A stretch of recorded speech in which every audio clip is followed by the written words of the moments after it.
Hi, folks, welcome and thank you for being here.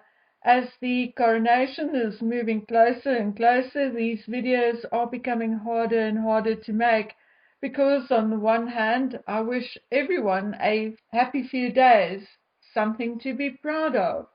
For most of us, it will be the first, the last, and the only coronation we shall ever experience. But yes, I'm afraid there are too many buts. Therefore, I'm conflicted.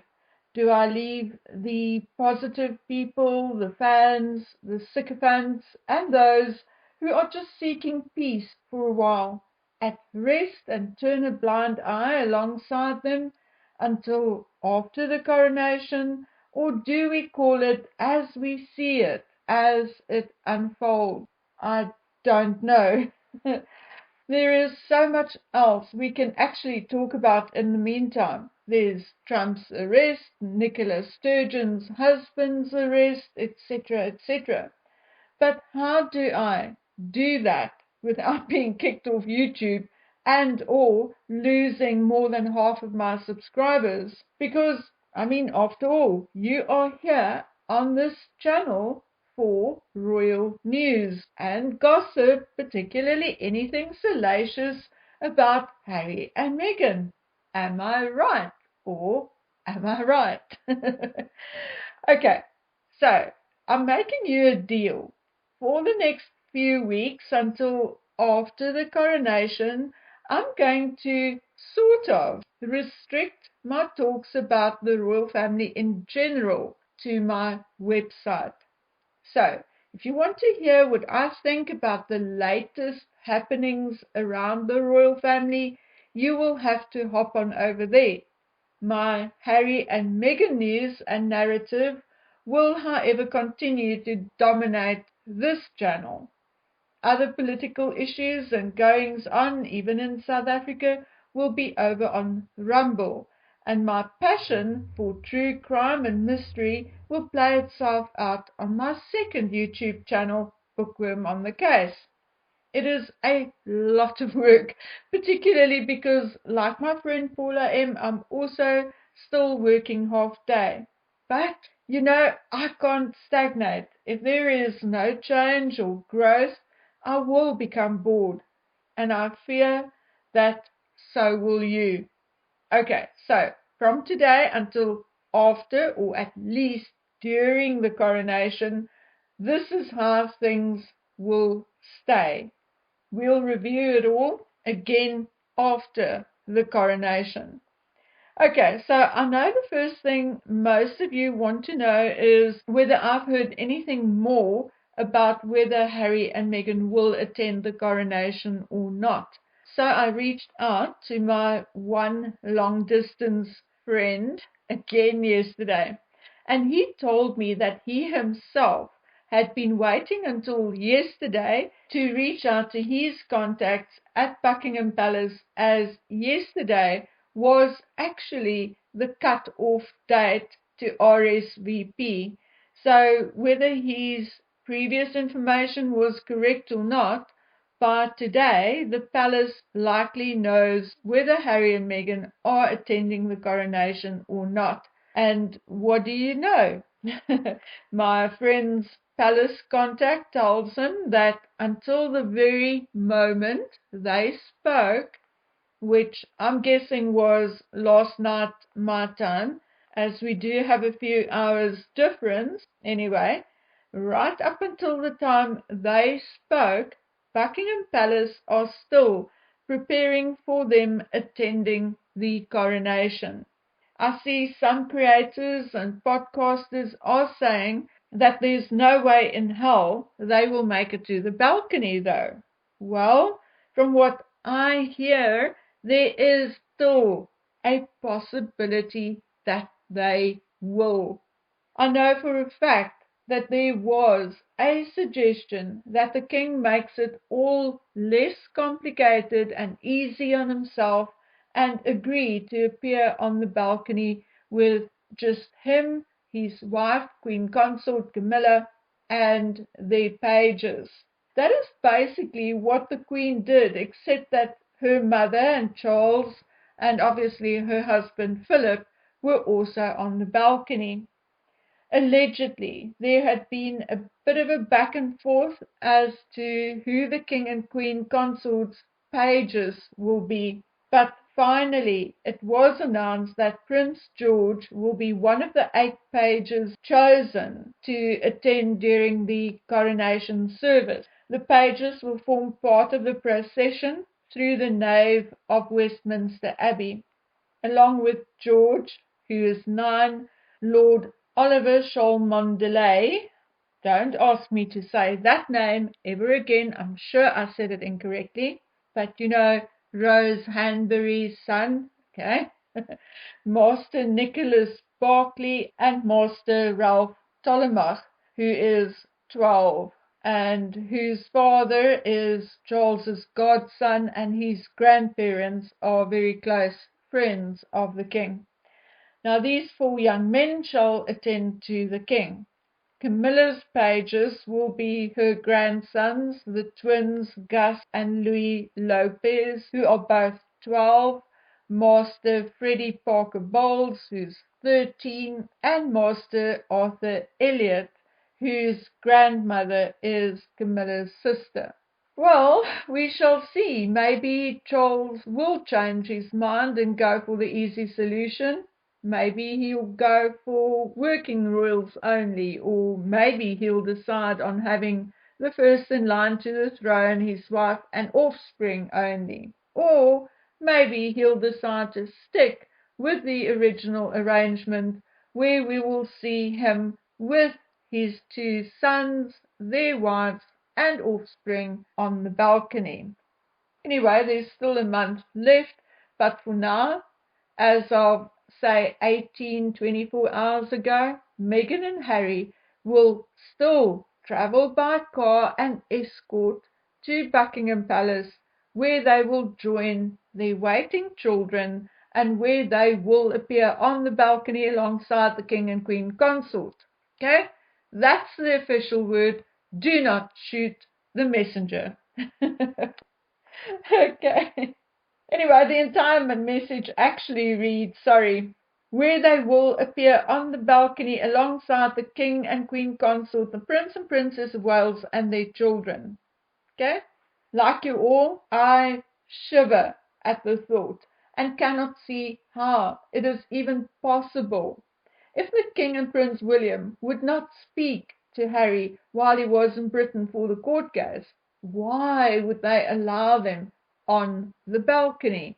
It does not make sense. But that is the stance of Buckingham Palace, like I said, as of 18 to 24 hours ago.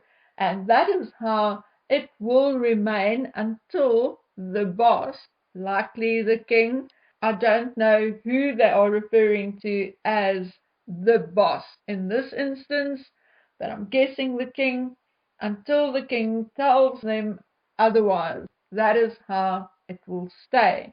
So guys, like you, I'm waiting to see what happens. Hopefully, common sense will prevail. I think very few people realize how desperate Harry and Meghan must be. That is, unless they are utterly delusional or involved in something we know nothing about as yet. I think the one thing which was confirmed for us by the leaked financials of the Archewell Foundation is that Harry and Meghan are not as popular or revered in the United States as they would want us to believe, because on paper we saw that the 13 million came from only 2 people or 2 entities, and it being one donation of 10 million and one donation of 3 million. Only about $4,000 came from elsewhere. So my question is, what are these 2 going to do next year? Where will they solicit money from next year? Or shall I ask, from whom? Because clearly they are not prepared to work for it or put the effort in for it. 1 hour per week is what they allegedly spend on the Archwell Foundation's charitable endeavors. And what happened to Harry's big plans to collect money for Invictus, the big concert, which was delayed due to COVID? Has he hoped that we have all forgotten about it, or that the Royal Foundation will bail his dear Invictus out again? Yes, I am aware that Jacinda Ardern had joined the board of Prince William's Earthshot. Now, I'm not going to give my opinion on that in a video on this platform right now, but I shall incorporate it in a video on my website in the next day or two.